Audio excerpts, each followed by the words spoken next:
When you experience the awakening, believe me, the first thing that happens to you is your negativity is flushed out of your system.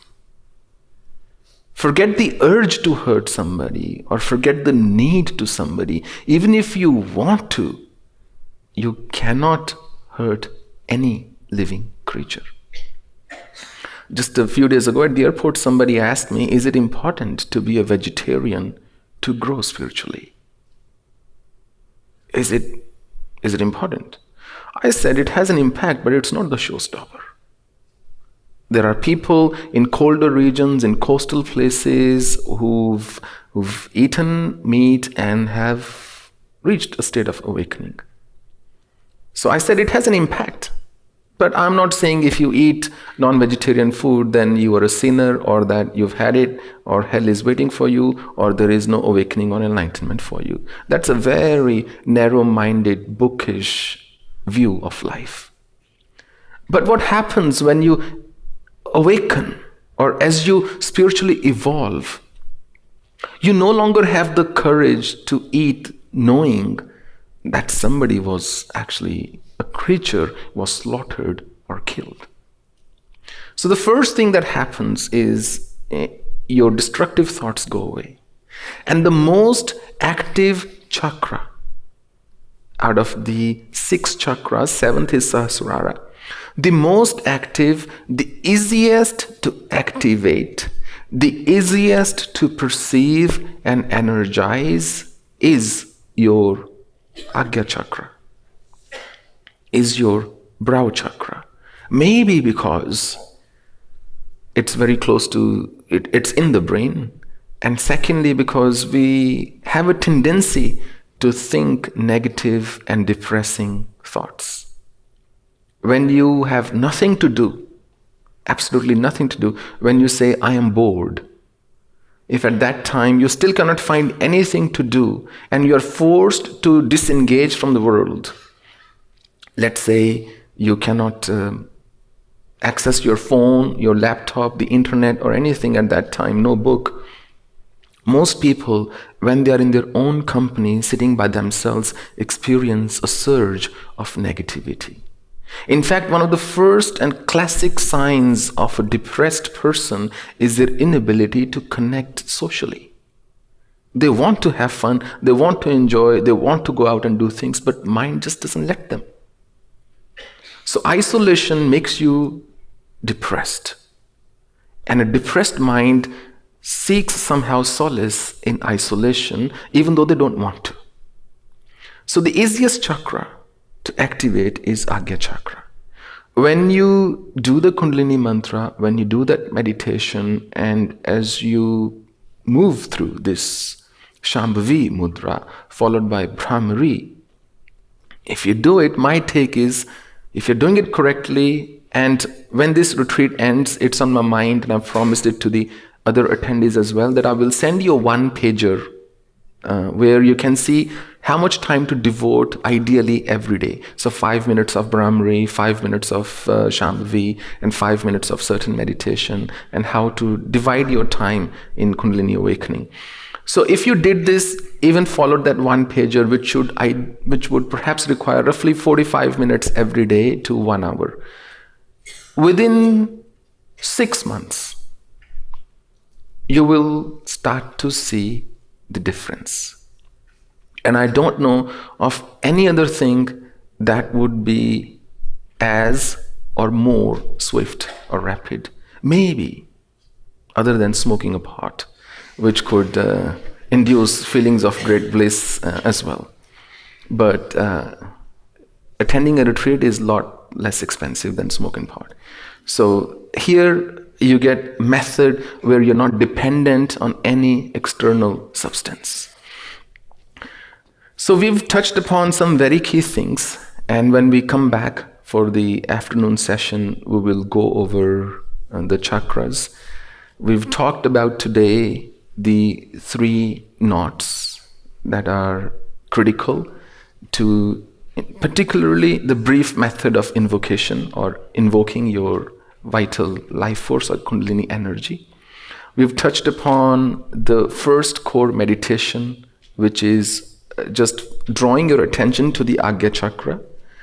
Even though we play the music at that time, I simply do it in this forum to create some sort of ambient sound, so we cut out the external sound which could be intermittent. But when you're doing it on your own, you don't have to play music. If it distracts you, don't play it.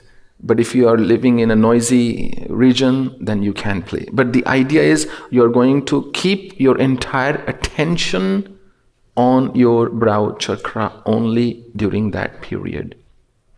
Followed by Shambhavi Mudra, where you draw the physical energy up and into your brow chakra. And then bumblebee breathing, where you kind of stir things up in your consciousness as well as in your body that's made up of energy. The word for those who have awakened Kundalini, because it's important to clarify it when I talked about drawing up your energy. The word in scriptures, it's called Urdhva Retas. Urdhva means up, and Retas means your creative energy. Ayurveda and Tantra describe Retas as the reproductive fluid of a man or a woman. In the case of man, it is known as Siman or Shukra.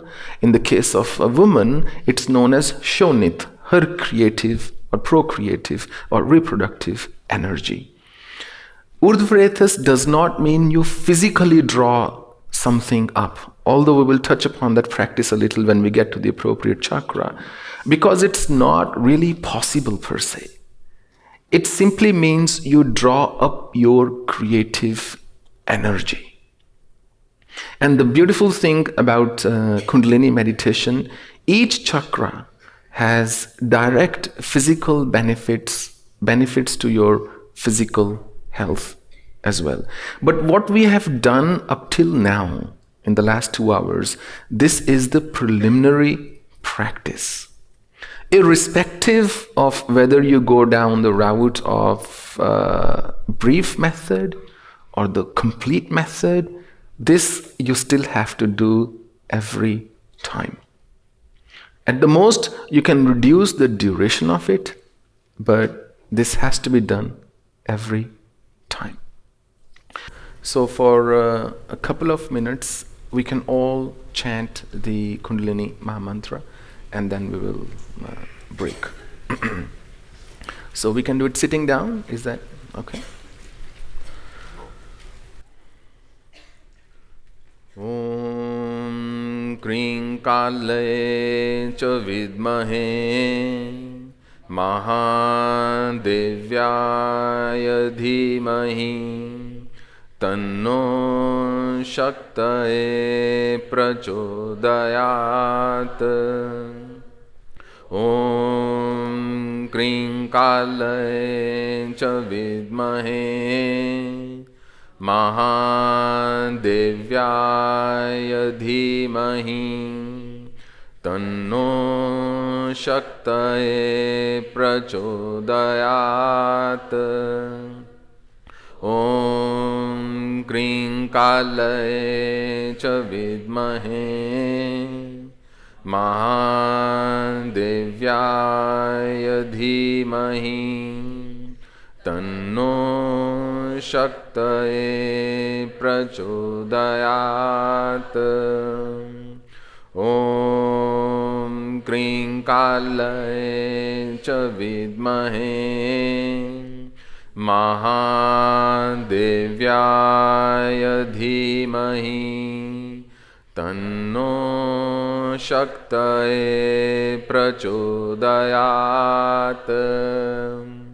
Om Kring Kale Cha Vidmahe Mahadevyaya Dhimahi Tanno Shaktaye Prachodayat. Om Kring Kale Cha Vidmahe Mahadevyaya Dhimahi तन्नो शक्तये प्रचोदयात्। ॐ क्रीं कालये च विद्महे महादेव्याय धीमहि तन्नो शक्तये प्रचोदयात्। ॐ क्रीं कालये च विद्महे महादेव्याय धीमहि तन्नो शक्तये प्रचोदयात्। One last time. ॐ क्रीं कालये च विद्महे महादेव्याय धीमहि तन्नो शक्तये प्रचोदयात्. Thank you very much.